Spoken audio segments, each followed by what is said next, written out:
Dear guests, let me reiterate something that I always say, and I ask for your forgiveness in advance. Yes, we are going to hear from each and every panelist, and that's the plan, but what I'm about to say holds true for our panelists and for you, our dear guests as well. When someone is speaking, if you would like to make an additional comment, please do not hesitate to do so. But let's also be careful that we finish on time. Anyway, this morning Veysel gave us a detailed snapshot about statistics, about the numbers, but we're talking about steel trade, and as such, let us turn to our panelists and let's ask them to briefly tell us about their main product lines. Tell us a little bit about their capacity utilization and their actual manufacturing, trade volumes, and so on and so forth. And then we will initiate our discussion. Mehmet, let us begin with you. Now, Turkish steel industry, the production capacity is import and export volumes, and also in our foreign trade, what are the countries that we export to? Can you please fill us in on these aspects? Thank you.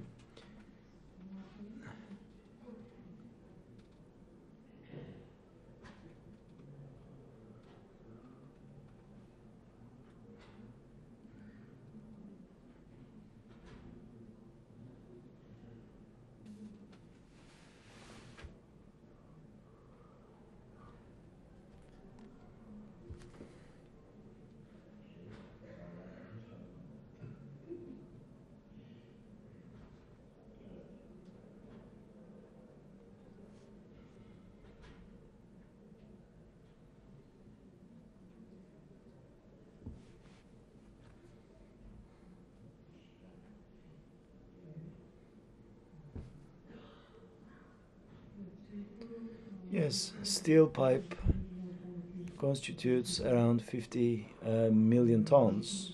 That's the overall capacity. Last year, more than 5 million was the total production that we achieved. And in the first half of this year, the numbers have gone down a little. As you know, starting with April, in the domestic market, we experienced a shrinkage, and we have experienced the implications of this in the last 6 months. 2.46 million tons was our production. This year it was 2.25 million tons compared to last year. So this shrinkage is still underway. By the end of this year, we will have lost 10 to 15% in terms of volume in our sector. So between 4 and 4.5, right? That's going to be the total number. Yes, exactly, between 4 and 4.5 million tons by the end of this year. As for exports, up until now, we haven't had any problems. In total, 1.57 million tons was what we recorded last year. And January through October, there was actually a 5% increase. In large-scale items, the increase is 63%, small-scale ones almost on a par with last year. So the difference is due to the reduced consumption, domestic reduced consumption, and that's substantial, yes.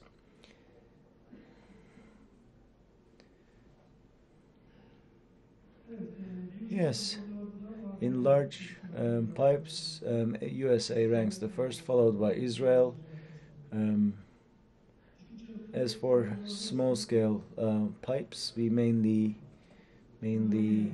export to Romania, followed by the UK, the US, Iraq, and Germany.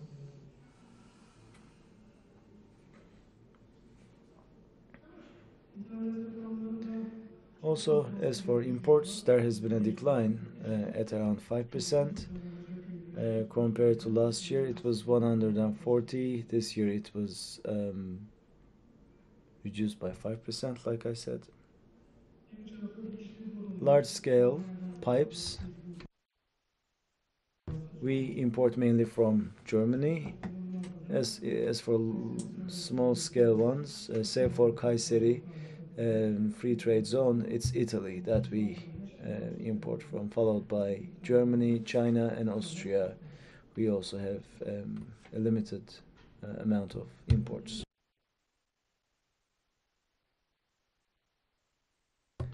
And also, again, small scale with seam pipe imports are indicated on the screen, but overall production may suffer from the decreased domestic demand.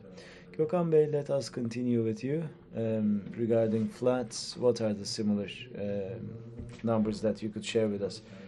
Well, first of all, allow me to thank the organization and the sponsors. It's great to be rubbing shoulders with friends and also be discussing relevant topics for our industry. If we are to talk about flats, in year 2000, 3 million ton was Turkey's throughput.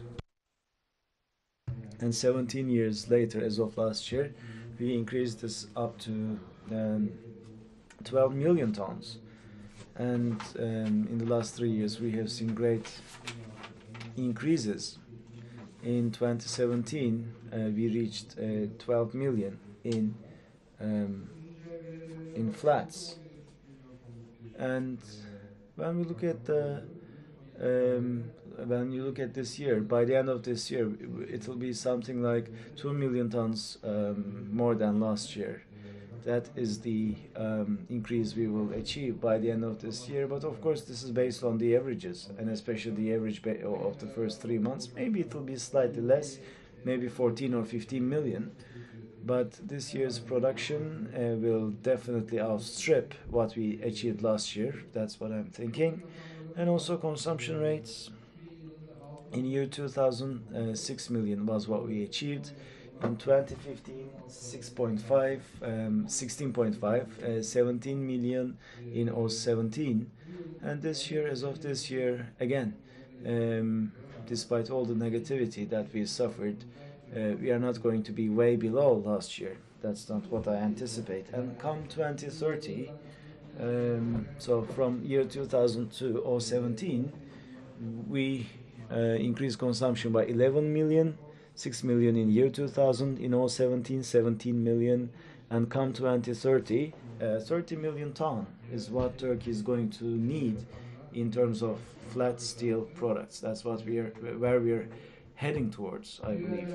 And as for our exports, in the last 3 years, things have improved significantly, and we achieved in 2017 4.2 million tons, 3 million in the first 9 months of this year, and it will be 5 million by the end of this year. So in short, this year, in the first 9 months, well, in our exports, we will have achieved an increase of 1 million at the end of this year.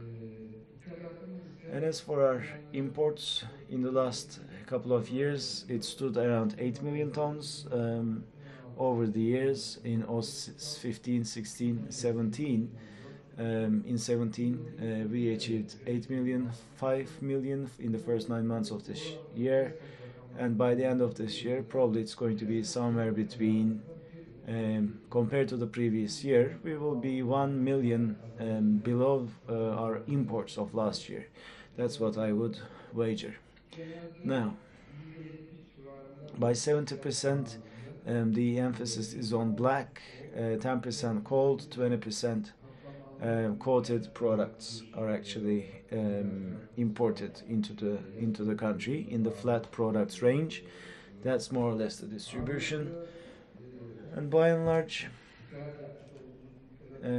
we import from Ukraine and Russia. 40% of our imports actually comes from Russia and Ukraine, 50% from the EU member states in flat products. And Russia, Ukraine, France, Korea, Germany, Brazil, China, in our imports, again, 80% comes from these countries. In our exports, Italy, UK, Romania, Portugal, Greece, Egypt, Canada, and these are our top export destinations. And 12% of our exports is to the States, and 50% of our exports go to the EU member states. And finally, the total 38% of total exports is brought from within the external processing regime. Muammer Bey, let's also hear about you and your enterprise uzun and long products. Well, this is the most problematic part, isn't it? Long products. We have heard about what's going on in Turkey, in the world, and things are rather rosy in so many respects, but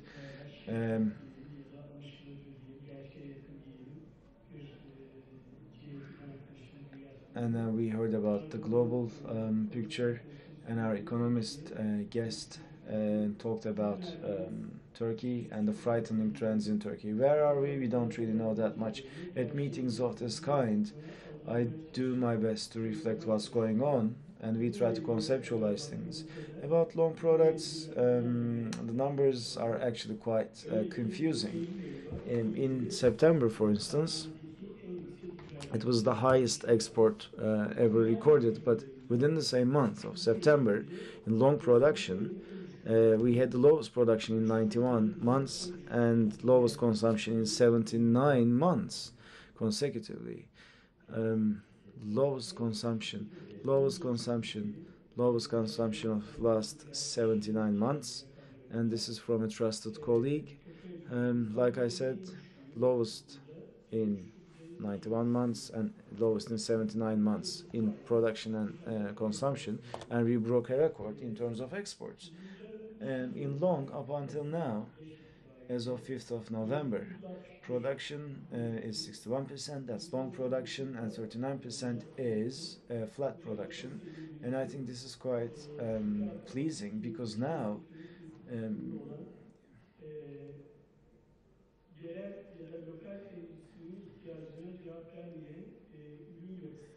we are moving away from producing items that are not used by the domestic sectors. Maybe as a long producer, it's saddening for me, but I believe this is very important, so it's welcoming in that sense.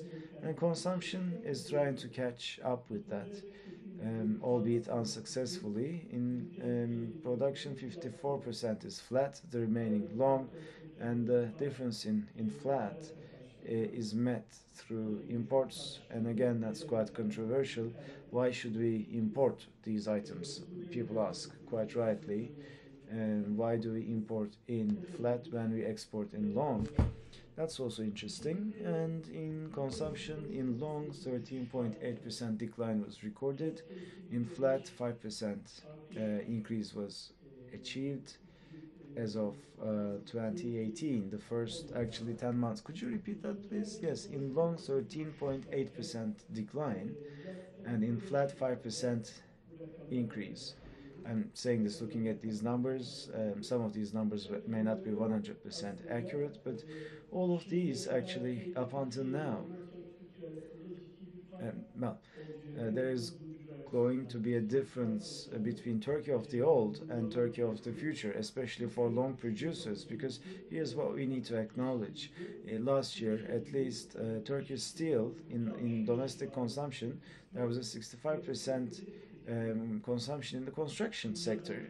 One of the speakers also mentioned that in a country, I think it was in South Korea, only 30% goes to construction, whereas in Turkey, 65% goes to construction, and that's something that's also askew, that needs to be addressed. And in the midst of these difficulties, we try to find our way, but I don't know if life puts us on track, or we do that ourselves. So the relationship between the construction industry and the steel industry is very important, and I remain quite pessimistic. When I look at that, one of the most important criteria for me is low profitability, and traditionally the Turkish steel sector has always had to make do with low profitability. And yes, we sometimes boast about exports, but There is a world outside Ereğli, and I need to underscore that Ereğli is a different world. We are a different world. In Ereğli, everything is rosy, but that's not how we experience things. I don't know if I'm too pessimistic, but in this world, profitability is hard to come by, and this profitability, let me give you a figure. Between the scrap price and finished good product in roads, for instance, I mean, the scrap price is $340, finished goods $510. So that's $170. This industry can only break even with such a small margin. And this is a huge problem, profitability. How much of our profits is net profits, how much is EBITDA? That's another discussion matter entirely. Yes, Turkish steel sector exports quite successfully, but in terms of the domestic market, right now, I mean, I don't really get the calculations based on quarters, recession, this and that.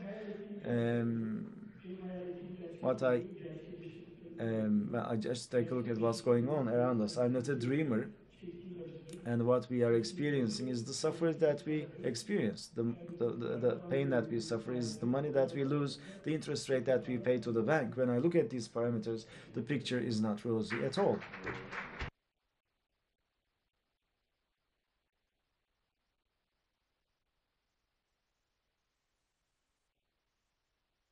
So let us recap. In the pipe sector, there is a slight loss of production, around 500,000, right?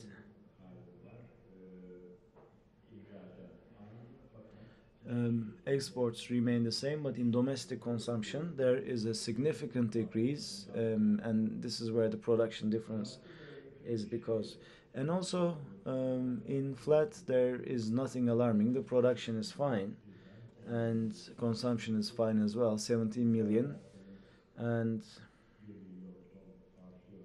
our export is increasing by 1 million. So now let's come to the downside, which is long products. Muammer is actually rather troubled by this, but wherever there is a trouble, Turkish steel industry has always overcome that difficulty. We have what it takes to weather storms, and hopefully this will once again be the case in the future. So the construction industry, yes, this is one of the biggest reasons in decline in domestic production. And also, so many new housing units have been built. I see that as a citizen.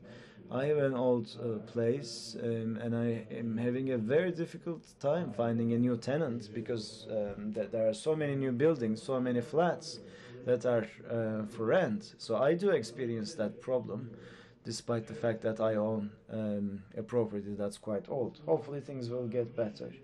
Now, let us move on to our real topic, and let me talk to our panelists about what they think. So let us begin with you, Güvenç Bey. In the world, all around the world, protectionist policies for the last 5 or 6 years have been on the agenda, but recently this process has been expedited, and things have turned into trade wars. What are the main reasons for that, would you say? So just in 2 sentences, it's 2 words. It's China and Trump. 5 or 6 years ago, in 2015, 2016, China was at its peak. 110 tons was their exports to the world over, and the state was subsidizing. Was that 15, 16? Yes, we were talking about 106 or 8. That was their export volume in total, and the World Trade Organization initiated the dumping process. So in 2015, 2016, protectionist measures actually took hold, and every country actually initiated something similar. But the United States and Europe I mean, their influence was key because they were the biggest consumers. And in line with what they started, some countries started not being able to export to these countries. And for Turkey, this was an advantage actually. So Turkey was exporting more to the EU and to the US. But come 2017, President Trump became the president, and certain irrational, I mean, national defense and aluminum was put together, and Section 232 was initiated. And of course, this was outside the practices of the World Trade Organization. It was a very tough decision. 25% by 25%. I mean, for Turkey, this wasn't actually to the disadvantage of Turkey, but then it went up to 50% for Turkey. Apart from Turkey, this Section 232 changed everything. I mean, things that couldn't go to the US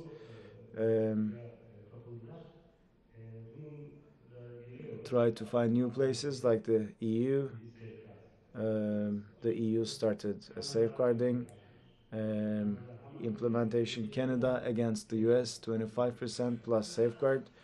So it was a bit like communicating vessels, really.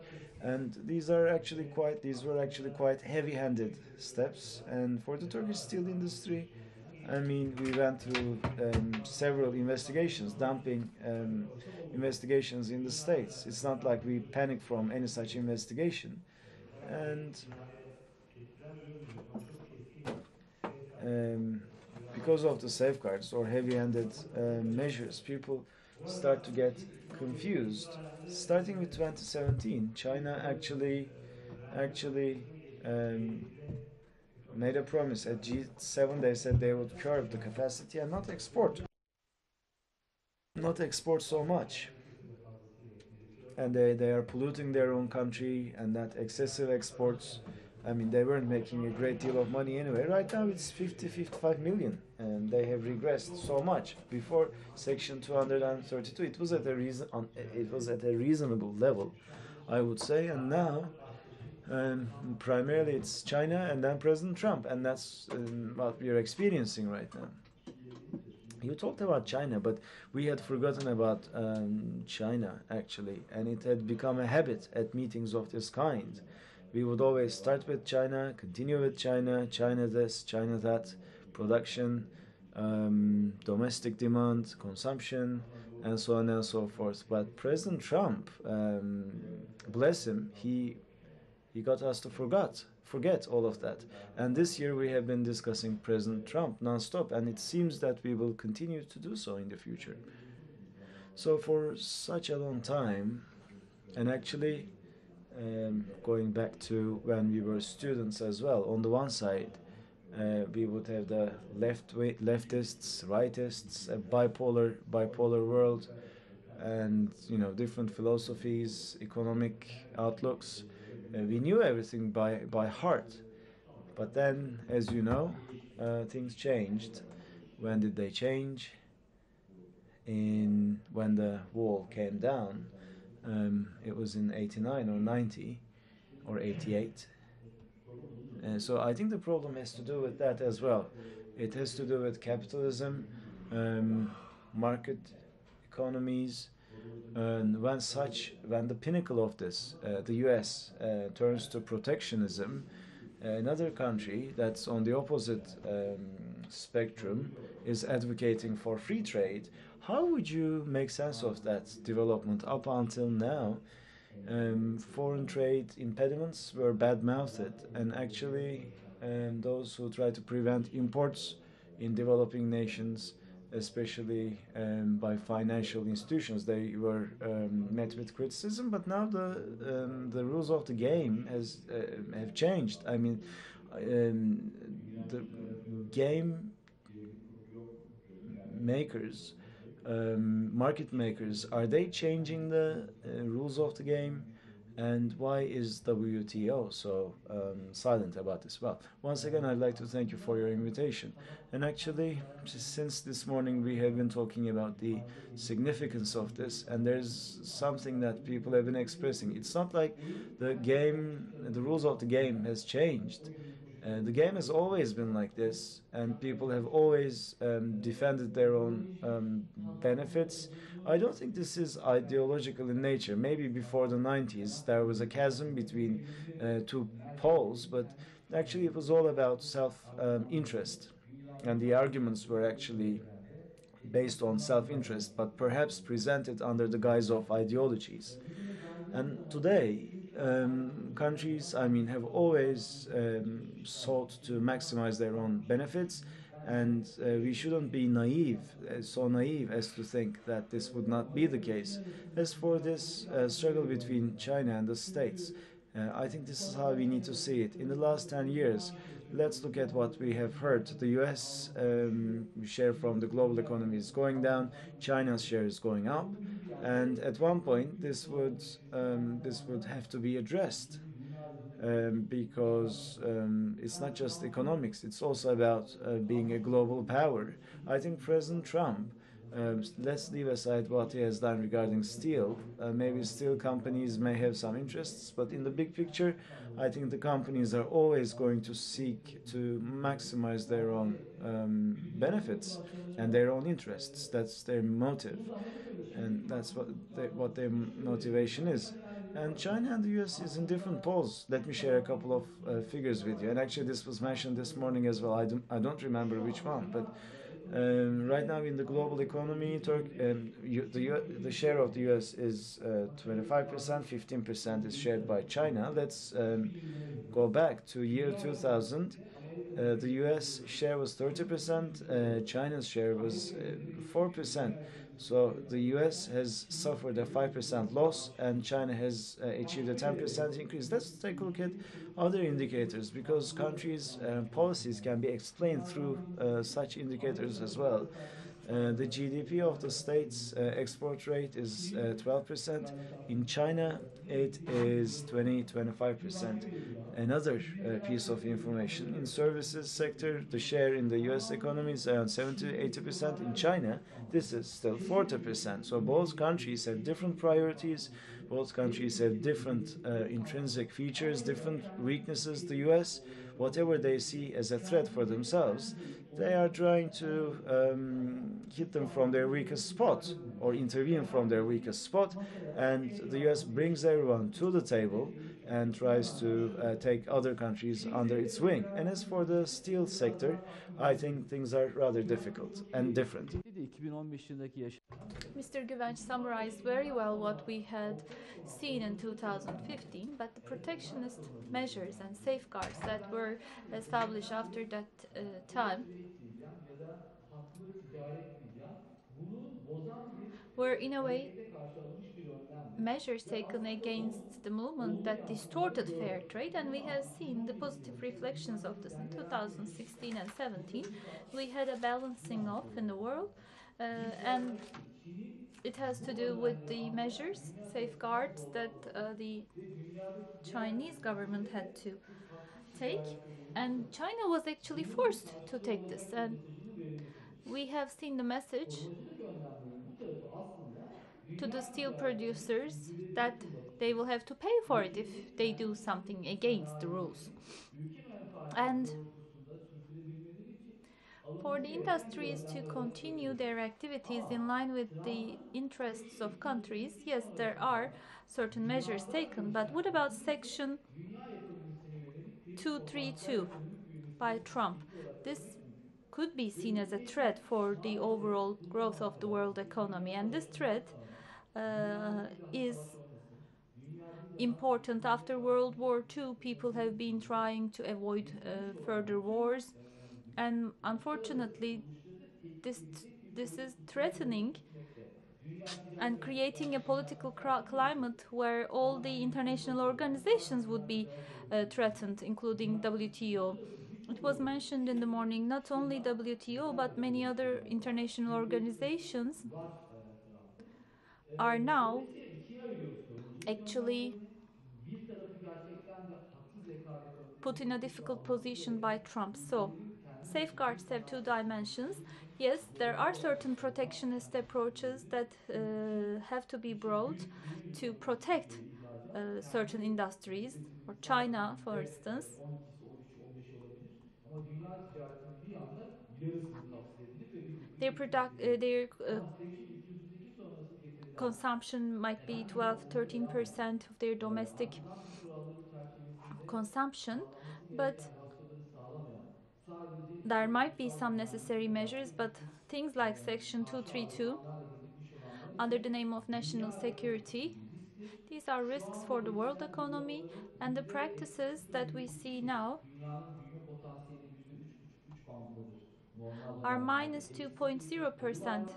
Ama eğer bu We otomotiv have a share of sektöründeki 2 to 3% normally, but if this disseminates to other sectors like the automotive sector, this will actually create a loss for the world economy and make it smaller up to 1.5%, minus 1.1%. So if this risk increases, the protectionist measures, safeguards, will start preventing unfair trade. This trend started by Trump won't be there forever. This is a threat for the world economy, and trade rules of the WTO are positive things for the world economy and trade, and throughout 2019 I think the entire world will perceive things like this. Thank you.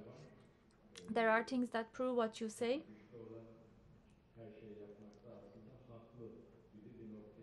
We have reached a point in time where we can say the one that has the power has the right to do anything. I don't really understand what automotive sector has to do with national security. It's not under Section 232, right? No, it's not, but he's trying to add it under it. So it's about steel and aluminum at the moment. So what threatens national security? He has the right to do this for the things that threaten the national security.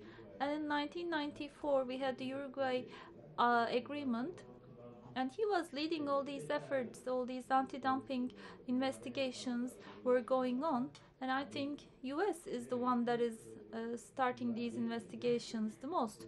So apparently all this is not enough for them, and the problem regarding China is no longer there.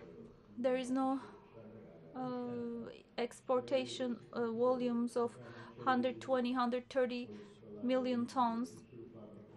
Now they are pursuing environmental friendly regulations. They have closed down many facilities, so they had their own plans as well, and changes in time because of political reasons. They can also take steps back, and I hope Trump also takes a step back. So I think it's all about losing power, because GDP, when the Cold War ended back in 1987, it was $350 billion in China, and US grew by 3% its GDP, and China's GDP grew by 30 times since that time, and that's where the fear stems from, I guess. Then other things like intellectual property, etc., are not valid arguments. So it's $17.7 trillion apparently as of today. It's written here. So, Mr. Mehmet, what do you think about this new era of Trump, the new Trump era and US?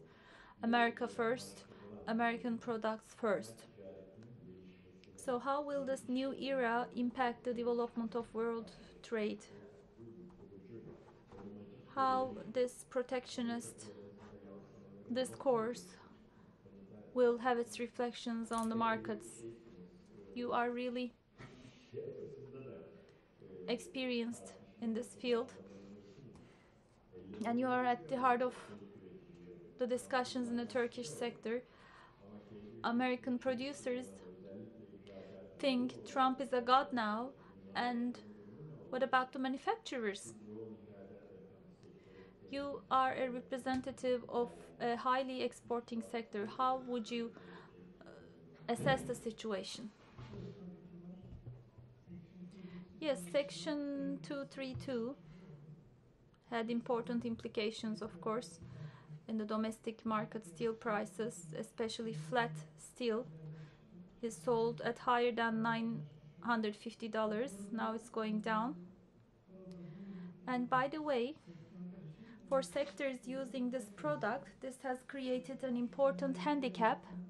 Their costs have increased, their competitiveness is distorted, especially for white goods and automotive sector. Important complaints came out. White goods or home appliances producer said that he's not able to compete and they are incurring a loss. For EU, the same thing is true. After a safeguards investigation was launched, manufacturers of automobile and white goods have applied, and because of the safeguards, they said they were seriously being hurt. Same holds true for Turkey as well. So on one side you are trying to protect the sector, and on one side you are distorting competitiveness of the companies. But you need to have fair trade.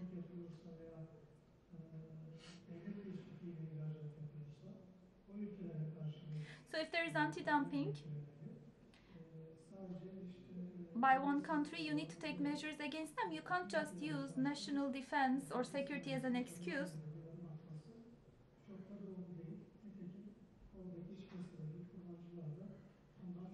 So the users in the domestic market are seriously hurt by this. I don't think this could be actually sustainable for a long time.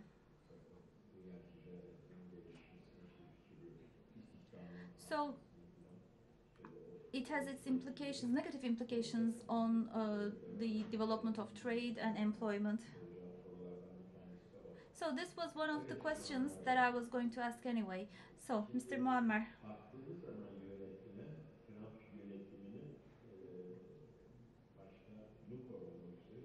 So, Trump is supported by steel producers, especially by Nucor. So, the current Secretary of Trade actually gathered a lot of wealth during President Bush administration. So we have Demiko that has arguments against free trade among his advisors. So he has actually gathered the team, and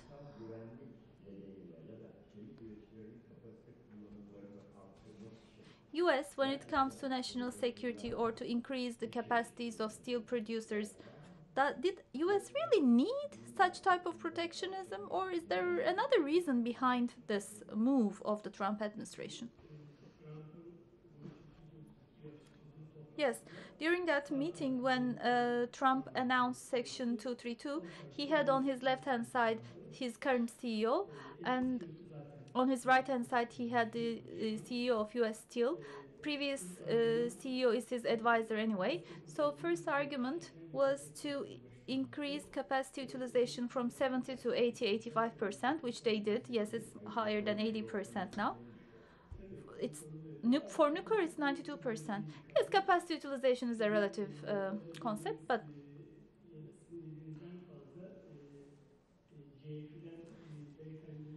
the gentleman from JFE received a question in his presentation. Is it about national security or job security, he asked in his presentation. Definitely job security is the answer. You shouldn't perceive Trump in a wrong way. In the presentation there was another statement, and if Trump is an acute trouble, let's say, then how did people in UK decide for Brexit, what kind of a president they have in Austria, or the situation in Hungary, in other places. So we're living in such a world. Protectionism and populism are going hand in hand, I guess, in this world. Yes, Trump is for protectionism, but if we are to say an accident happened and Trump came to power, this would be wrong, because they repeated that same mistake or accident again 2 days ago. The US people have selected him. So democracy is all about the votes of the people. Who are these people? People who receive a minimum wage of $300, and we are a country with a per capita income of $7,000. People in Turkey, Brazil, US elect the presidents or officials in these countries. Trump didn't come to power by accident. He is the result of the changing world, according to me. Ways of production are changing, and we have to admit that there is a big difference between the world we live in and the world they live in. We are labor-intensive manufacturers in our country. We are not yet able to see the impact of new technologies yet. We're still actually losing a lot in this country. We are still engaged in the construction sector, not technology sector, but future of US will be directly related to job security. Then we have the changing world, changing manufacturing methods that fueled populism. Not only in the US, but all around the world, this was the case. The average climate is actually enabling this. I don't want to offend anyone, but I have to say this. In the previous year's conference and before that also, I had my own statistics. I was just thinking who would talk about the environment first. You said environment for the first time ever in these meetings, because that concept has not arrived in Turkey yet. And the Japanese gentleman, he didn't have anything about environment in his presentation as well. But the impact of climate change, the impacts are going to be witnessed firsthand very soon. What do I mean? We can't say that migration is not related to climate. Migration and climate change will be bringing a lot of burden on the economy. We can't deny this. And climate change is a very distinct topic, and that's the answer to Mehmet Bey's question. What should the steel sector be discussing in 5 years? From now on, it's not about capacity or anything. We are going to discuss CO2 emissions, but it's not yet on our agenda, because in the future, because of our CO2 emissions, we won't be able to sell anything even if we produce it. So this subject, let's close it, but no. Now environment is a part of the political parties' agendas. No, it's just a fake statement they're using. So let's go back to Trump. He said not for national security, but for job security. He said the steel sector in US, the US industry, biggest importer of steel in the world. He wanted to protect them, maybe influenced by his advisors. Because of the symbolic importance of the steel sector for the American economy and for various other reasons, he selected steel. But with the definition of Nikon CEO Ferriolo last week, we can say that sectors complaining because of rising steel prices are there. We know this in the Bush administration episode previously. Hundreds of thousands of people lost their jobs, and Ferriolo was defending Trump's decision, but he said this is a part of the big picture. Steel is not only about steel. We need to protect the American economy. This is just a part of our new understanding to protect the American economy. economy. So maybe they are losing something with the increasing steel prices, but they are also winning on the other hand, he says. So I think this is the expression of the truth, according to me. Free trade, WTO, we are discussing these things, and there is no such thing as free trade. Trade wars did not start today. The trade wars have always been there. Trade wars had rules, and there were rule makers, and it's just that now the rules are changing. The rule makers are changing the rules of the game. So it's one thing to abide by the rules, and it's another thing to protect the interests of your country. Going back to what you have said, yes, according to me, the US steel sector didn't do this because of capacity utilization for the short term. It's the reflection of an overall paradigm shift in the world. Trump is not an accident. Trump is the result of a certain development. Today it's Trump, tomorrow it can be another person, but no, do you think if a Democrat won the elections, would the same thing still be happening? Okay, if it was a Democrat elected as president, that Democrat would have to act in line with the demands of his voters. If you have a threat coming from migrants, for instance, if the production ways are changing and they are threatening you as a result, then you should do something about it. The Democrats have to act in line with the demands of their voters to be elected and come to power. So it's like a chicken and egg situation. Thank you. Yes, Mr. Gökhan, what do you think? Trump and Trump administration came up with these methods, and do you think, thanks to these methods, US will win in the long run?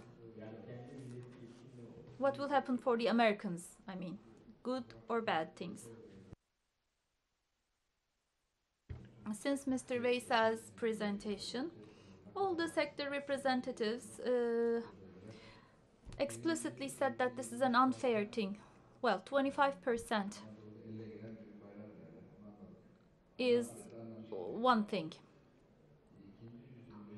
And the second 25% has no logic behind it. It doesn't make any sense at all.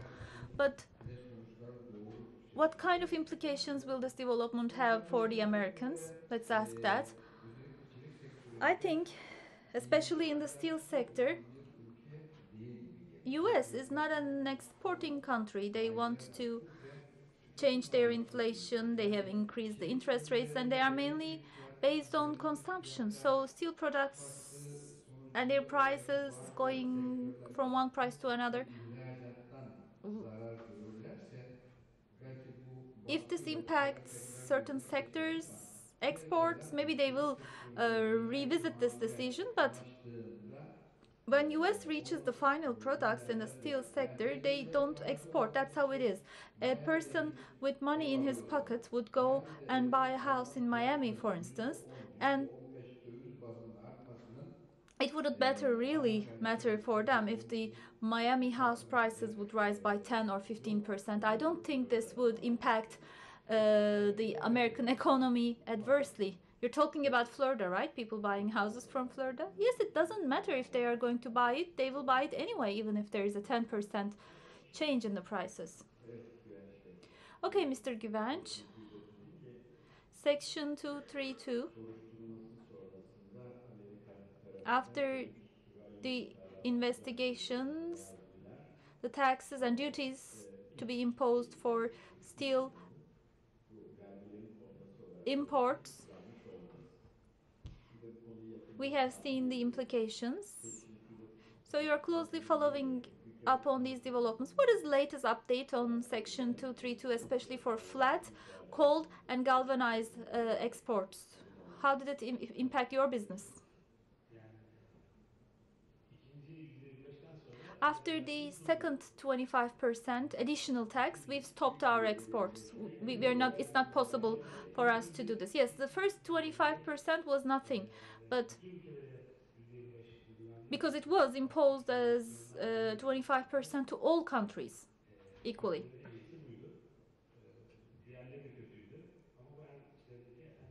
So,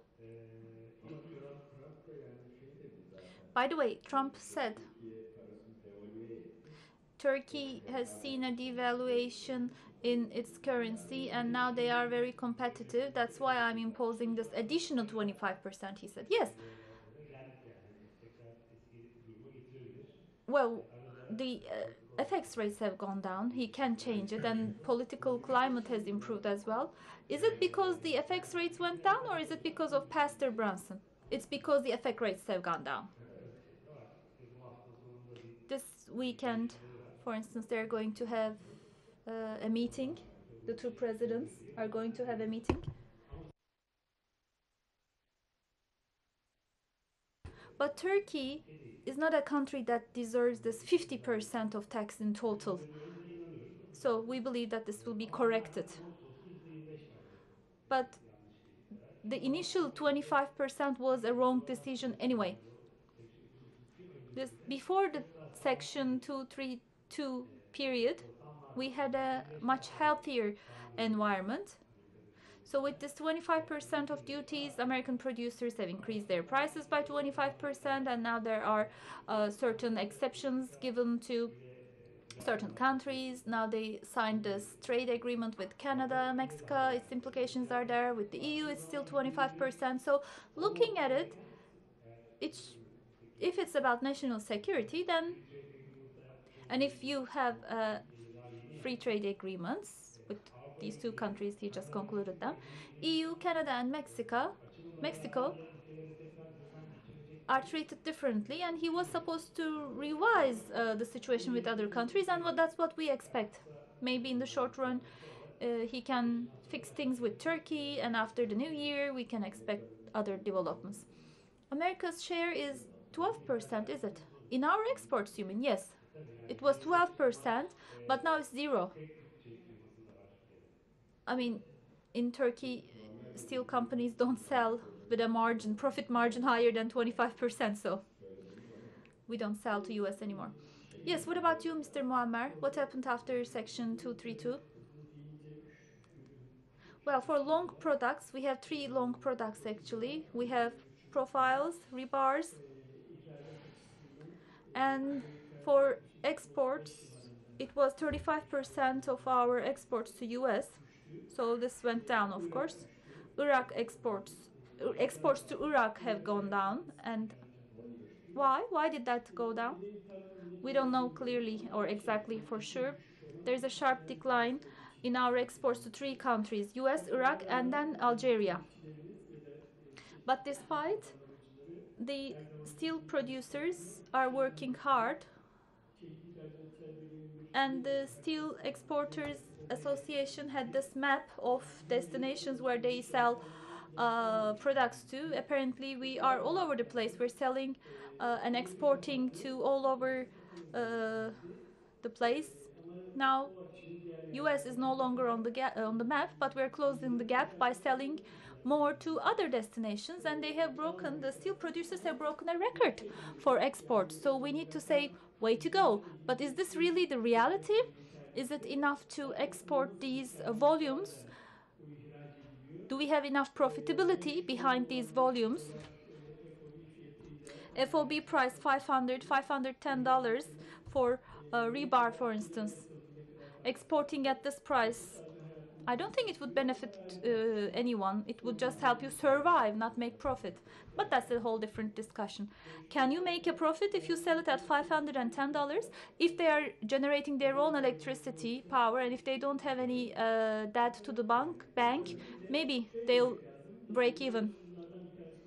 In one of the presentations, I've seen this. Industrialists in US and Turkey have a difference. The industrialists in Turkey their capital structure is quoted or listed in the stock exchange, and the profitability they're seeking is different. For Turkey, 2 or 3% profitability is important. Our CEOs look at the real figures only, millions of dollars. Oh, that's very nice, they say, but the money spent and the money invested and the EBITDA you get in return is important. How much of this is financing burden? How much of it is your real profit? It's very different in Turkey compared to other countries. But these people, unfortunately, find ways to make money. I'll not go into the details of that, but they are trying to survive, let's say, and they're good at it. They're doing it. The Turkish steel producers know how to survive in every condition. Today it's US, then tomorrow it's the Latin American countries. We're used to struggling, actually. We're used to trying to cope with all these things. Yes, Mr. Gökhan, this 50% of duties, will it go back down to 25%? Why are you asking me? No, I've taken a note of this. 50% of duties, will it be taken back? Of course, this is one thing we're discussing. Mr. Murat said this. Pastor Branson being released actually helped us to see a downward trend in FX rates, but there is a political dimension as well. We have the sanctions against Iran, we have the Syria issue that is going on, Turkey and Russia relations, its relations with China. Well, why did it increase from 25% to 50%? It came with a tweet, and I think Trump has a lot of cards that he can use against this, but I do hope that very soon this additional 25% will be cancelled.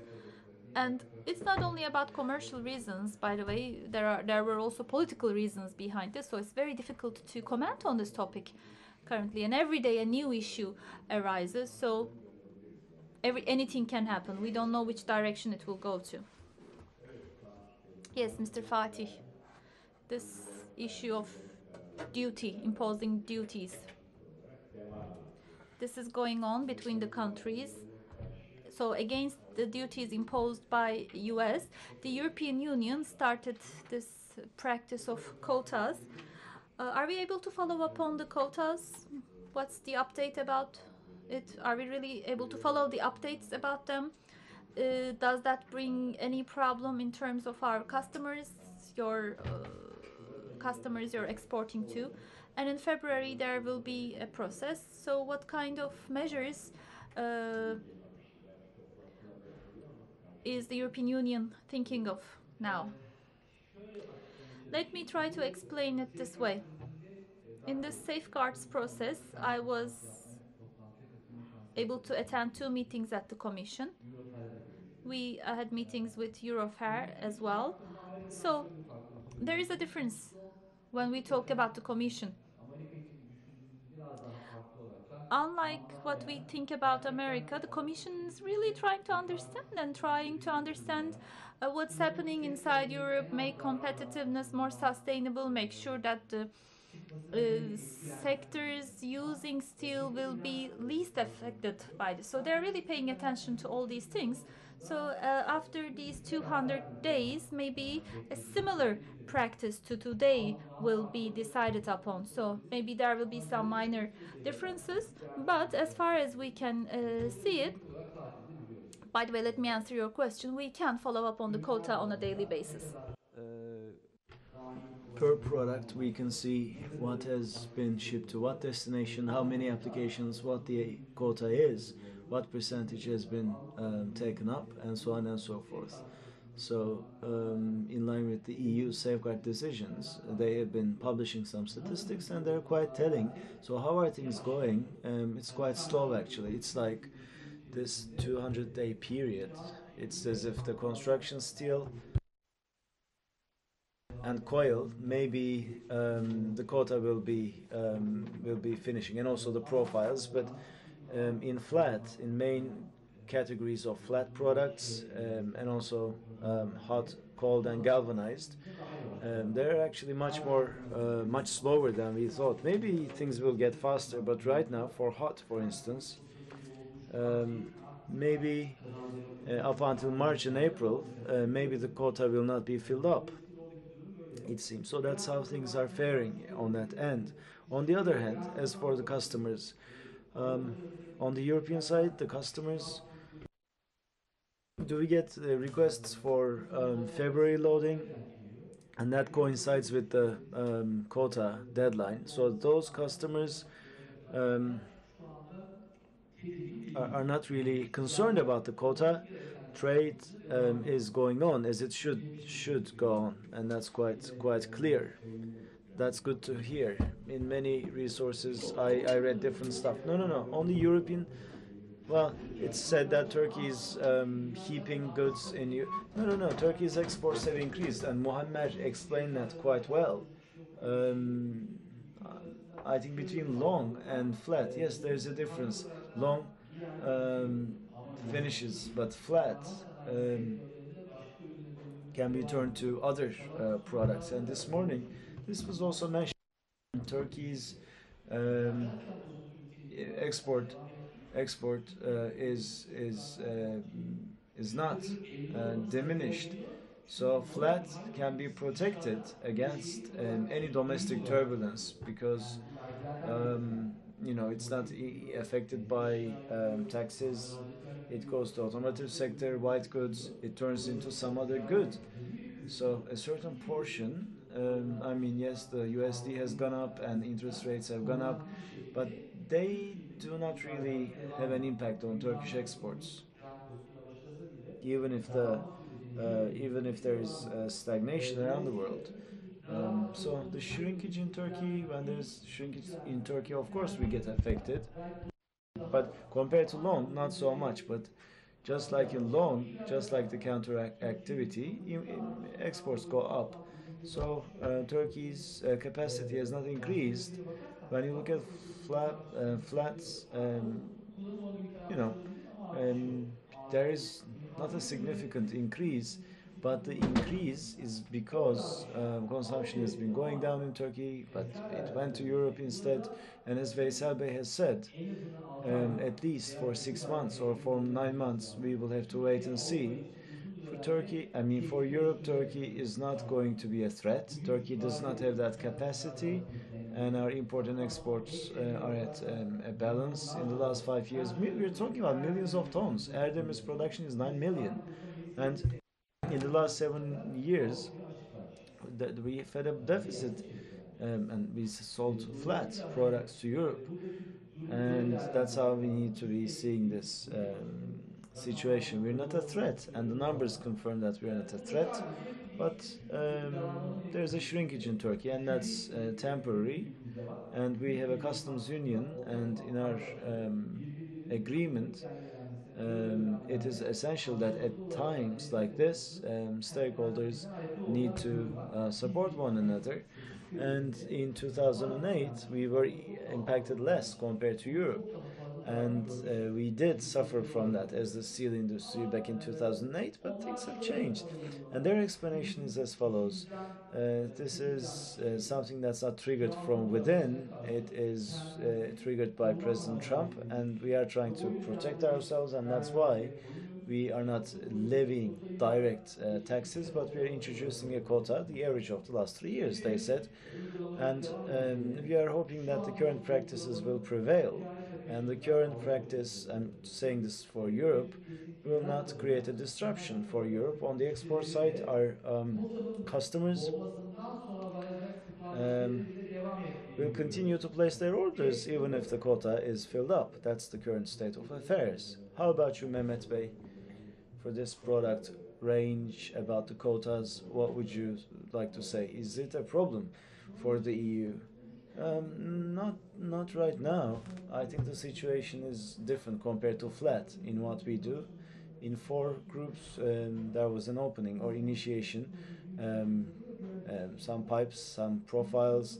In large scale, rather, except for large scale pipes, there has been an increase. in the last 9 months. Last year, actually, almost 750,000. This year, almost 1 million. And the quotas are going fast. And before February, in December, at beginning of January, I think it's going to be filled up. And what Turkey needs to do is, Turkey is doing more due to the logistical proximity, we believe. Okay, thank you. How about you, Muammer Bey? I have a question also for you. We have been complaining about this for quite some time. Governments all across the world are more positive regarding protectionist demands of steel manufacturers. Do you agree with this assessment, or do you think protectionism is a necessity in today's world? Protectionism for Turkey, in the definition, we need to define what protectionism is, and we also need to look at what other countries are doing. The states have introduced 25% for all. Mexico as well, way before the states. India likewise, they introduced that. And all of these countries had their own arguments for protectionism. And when we say protectionism, it's about protecting the domestic industry from external risks and factors in an artificial manner. Like in Turkey in the past, we had this replacement thing, like regime, like a state support, like the state is going to pay for that. No, that's not what it means. As far as I'm concerned, protectionism is this. Like I said, actually, trade wars have always been there, but things were different, the laws were different, rules are changing. And protectionism and also sectors, industries are strategic elements for countries. The steel industry is a strategic element for Turkey. I'm talking about Turkey, of course, because we've seen it before. We are the 18th biggest economy in the world, and it's the 8th manufacturer in the Turkish economy. It's an industrial effort. We rank the 8th in the world. China is the number second economy in the world. They're the first manufacturer. Top 3 is the top 3, and Turkey is the 8th in the world, and that's a strategic thing. There may be other strategic elements as well. I'm not just saying that steel industry is the only one, but steel industry in 2015, from China to here, 3 million tons were brought here in irregular fashion. Codes were changed, and the steel industry was impacted negatively. Preventing this is not protectionism, it's not state support, it's about protecting the country, it's not about protecting the sector. I remember what went on in Mexico. The Ministry of Finance said, yes, this was in 2015. From China, there was an attack, he said, and vis-a-vis this attack, we need to protect you. But when we protect you, the industries that use steel must be taken into account. Your prices must be balanced out, he said, because those should not be under risk either. The same thing was done in India. And what has Turkey done? Turkey, as far as I'm concerned, yes, I agree. It's the propeller of the country. 65% is used here, and this sector, in order to support unfounded claims, the 20% was brought down to, the customs wall was brought down to zero. 25,000 tons were brought to Turkey, and the cheapest steel is sold here, but the administrators have this perspective about the industry. It's not about protecting the industry only, it's about protecting your country, and that's what China is doing. China is not a very populistic society, interestingly enough.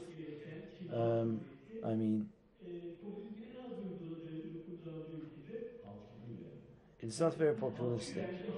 Are they not populistic? Well, when they make their... decision. I realize this is quite speculative, but the minimum wage is $400. They take into account the um, general interests of the country to protect the construction industry. We know what's going on in construction industry. They are not doing any exports, any production. Yes, it creates jobs, but what how many dollars? I mean, in this changing world, we need to invest in industry, but I mean, this is not protectionism. I think the government, the administration must support us as a strategic industry, and it's not just about protecting us, it's protecting the national interests. Yes, in October we also launched some protectionist measures in exports, in imports, correction. And what are the implications of these for us, for our industry, or is it too early to tell? Regarding anti-dumping and protectionism, allow me to say a couple of things because many people have covered that, and Fatih also made some comments. Now let's put the numbers aside. All around the world, as of this year, 22 million um, that's scrap, and 20 million ore purchasing, coal, petroleum, oil, natural gas. We don't have these resources. By the end of this year, 4 million ton slabs will have been purchased by Turkey. And we have such weak resources, but as such a country in exports, we are beset by protectionism walls of protectionism, even if we want it, in terms of price. I mean, because we don't have the raw materials. We are never going to be a global giant in terms of the finished product. We will never compete against China. I mean, we will never be in that position. Those that threaten the world, just 10 kilometers next to the factory, they have their ores that will last them for 30 years. The coal, we don't have that. Our friends in Europe must be told about this, because this is partially psychological as well. In Europe, 3-4 years ago, it was 1/3 in flat, and now in tonnage, it is import and exports are getting on a par. In the last 7-8 years in Europe, our import and exports is to the advantage of Europe. It was threefold. I just wanted to say this also. Now, you talked about the quota that was introduced on the 17th of October. I don't think this quota will be finished up. When was this until? For 200 days. This was applicable for a period of 200 days only. In 13 days, 100,000 imports, 100,000 tons in this time period. And internal processing regime is exempted from that. So, I mean, if we increase this up to 200 days, it's around 2.5 million tons. So this quota will never be filled up. Okay, Mehmet Bey, let us also turn to you. I don't think this is going to be problematic either, because starting with April in the domestic market, there has been a shrinkage in demand in all different industries, and that's why imports have gone down a little. In 200 days, I don't think this quota will be filled up, to be honest. Okay. I wish we were talking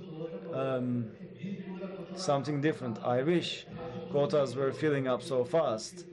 Sadly, that's not the domestic market that we find ourselves in. In today's domestic market, I don't think this is going to be relevant. So hopefully one day we will have those discussions. Okay, let us move ahead with the last part. Güvenç, let us begin with you. Every risk and threat brings also some opportunities, brings about some opportunities. So when you look at the protectionist policies around the world, What do you see? How should we work? How should we continue to work? What sorts of opportunities might there be for steel trade?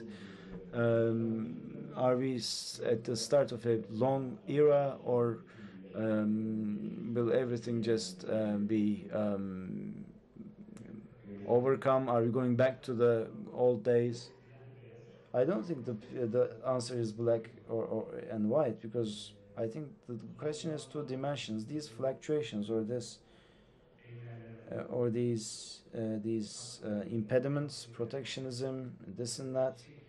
I mean, they will help us review new opportunities on the flat side, especially.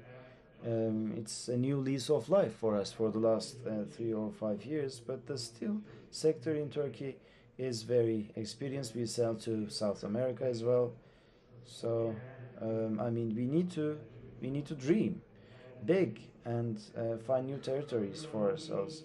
I mean, times of this kind, turbulent times of this kind, have such a positive silver lining, perhaps, but I don't think things will change drastically in the last couple of years. Like, I think it was Section 201 way back, and this decision is quite like that. And in the steel sector, they have ensured job security, but I don't think this will go on like this for a long time. Maybe at the beginning of the year, maybe things will be reviewed.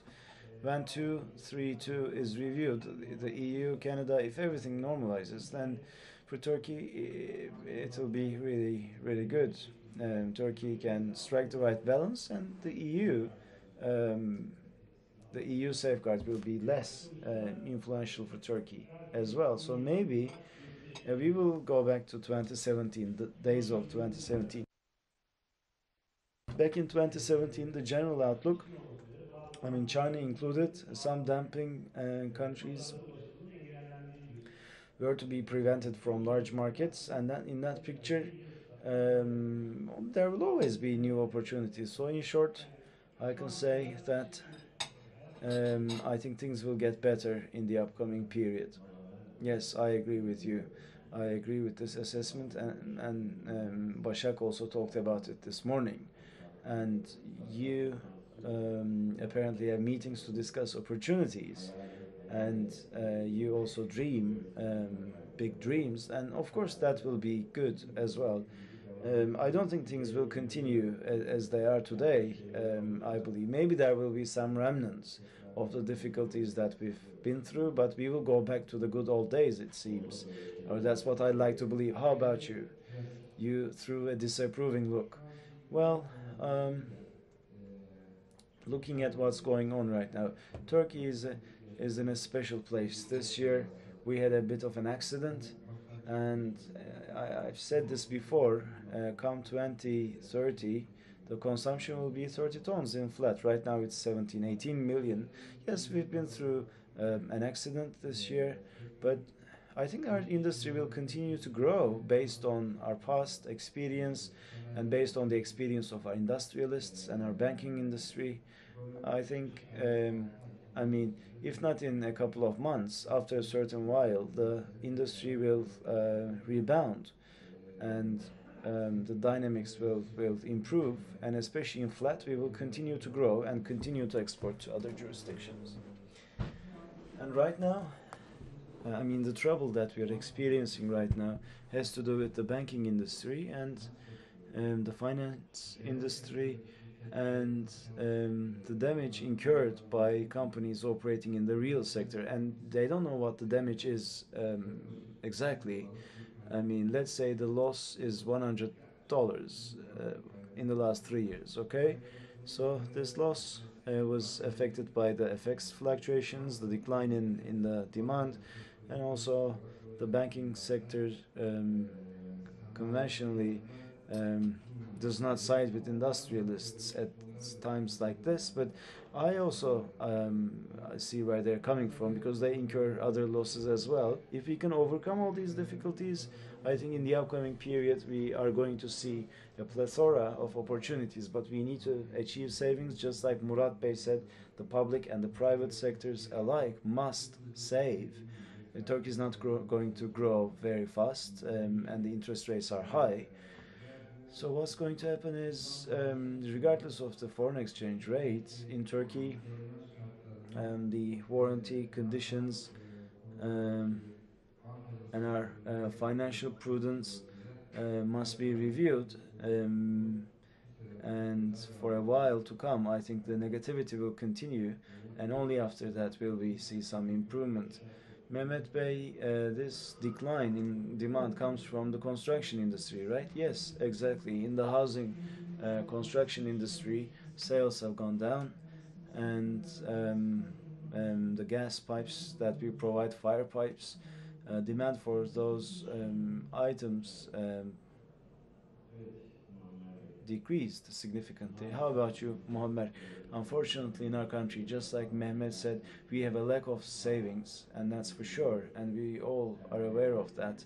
We have a lack of capital accumulation, and in the absence of that, it's difficult to make a thrust forward. I mean, we talk about opportunities and everything, but in the current market conditions, in the absence of capitalization, how should the steel industry thrust forward? How should it defend itself? How should it try and survive and thrive? What would you say? What are your predictions regarding the future? Now, for 35 years, I've been working at steel factories, and I started working at the furnace when I first started. This morning it was suggested that Turkish people and companies have $250 billion abroad, and I don't think any of these people are from the steel industry, because in the last 35 years I've never seen people with lots and lots of money, even if they have it at the expense of not making investments. They kept their money abroad without us knowing it. Capitalization in our country, I mean, we're talking about 7,000 or 8,000 national income per capita. We experience terrorism, this and that, joblessness, lack of quality in education, and I think the reason for all these ills is because in Anatolia we have a lack of capitalization. After the Republic, yes, there was a new attempt to change things, but there was such a big lack of capitalization. In the West, they had the slave trade, the Far East, all that money flooding in, and we had a lack of funds. And we are trying to We have been trying to fill the gap during the Republican era, and as we close the gap, we also, especially for steel people, we've suffered from a lack of capitalization. The profitability rates are quite high. Let me give you some figures. Like, I don't want to be misunderstood, but even, one of the brightest figures, 35% EBITDA, right? I mean, some people pronounce that reputable companies, and I don't wish to say something that's misleading or offensive, but 30% was net profitability out of 35%. In the West, any steel company, 70% is net, 70% of EBITDA is net profitability. The remaining is their financial liabilities, and there's a reason for these financial liabilities. People do not engage in them or undertake them for nothing. People talk about innovation, this and that, investments, and so on and so forth, Industry 4.0. But let's leave Industry 4.0 aside. In Turkey, for steel industry at least, we need to produce different products, and we need to improve our technology, and there are some established methods that are known by all, some implications that are used across the globe, but we don't have the capital to do that in Turkey. and the incentives will not mean anything because you cannot initiate an investment with an incentive only. So our biggest problem is lack of capitalization, and the reasons for that date back a long time ago. And how about the solution to this problem, if this is the problem? The biggest manufacturer manufactures 10 million tons. Those who manufacture more than 10 million in the world, how many companies are there? I mean, I trust them. They're the biggest. But how about the others? How about the others? They're all run by bosses. And I mean, of course, it's always going to be the bosses, but the capitalization structure, that is to say, I mean, again, I'm trying to find the right words. I don't wish to be misunderstood, but um, we need more generalization of the capital, multiple partners. Um, I think this would be good for these industries that are finding it difficult, and it will increase transparency and make them much more accountable. That's really important. We need to also implement management styles that are implemented in the West. Our sector is quite fragmented. I mean, I really admired the gentleman. He said AKK and from Kawasaki, with the merger of KKK and Kawasaki. In Turkey, we've never had a merger, heavy, except for İsdemir, Erdemir. When you talk to a boss about this, they say, I know this is my life. I gave my life and my name to this company. I'm not never going to merge with anyone else, they say. I mean, I don't care. I'm a professional. It's not my company, but let's not turn a blind eye to what's going on around the world. When the profitability is so low, and if you say yes to that, if you accept them, then that's fine. But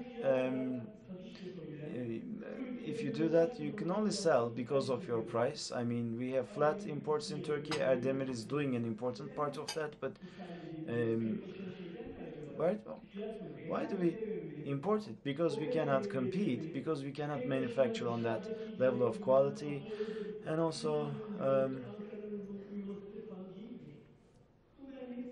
it's also all of these factors combined. Of course, this is a vast topic, capital accumulation, and I acknowledge that, but as far as I'm concerned, I mean, my reference is always the West, and when you look at the Western references, our capitalization is very weak. There are methods to give this a boost, no need to reinvent the wheel, and that's why we are losing a lot of money. Banks, I mean, 250 billion, I don't know who that money belongs to.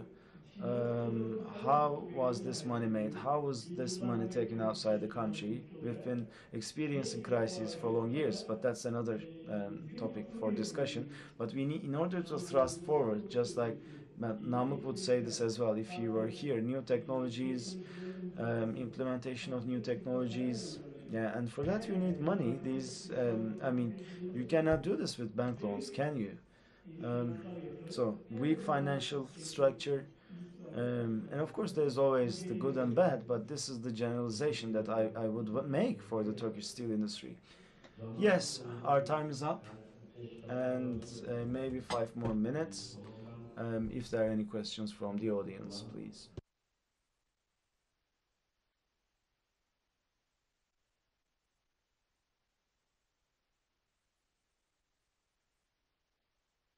So, as a result of discussion, I think I feel heartened. We have covered many things that we always discuss, but regarding protectionism, I think we have every reason to be hopeful for the upcoming period, because this is not going to be sustainable. It's almost impossible for this to be sustained in this manner. Of course, it has always been there, protectionism. Of course, those who are already strong want to call the shots, and this is what they're trying to do here. But as for other relations, relations with other countries, globalization, and economic ties between different nations, yes, there are big pitfalls in terms of employment and job security as well. That's also very important. I think for entire humanity, that's important. IP. These are maybe secondary. or made up concepts, and so on and so forth. Anyway, hopefully things will improve. Hopefully things will get better, and when we look back, we realize that you know um, things have always been this way. Like Mr. Trump, President Trump, the Iranian example, Northern Korean example. So I remain hopeful, and I share the sentiments expressed by our panelists. So we have come to the end of this panel, seeing as there are no questions. There is one question, so please, Murat Bey.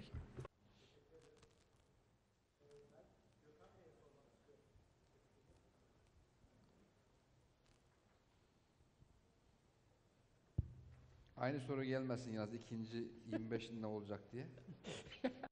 Same question, that 25%.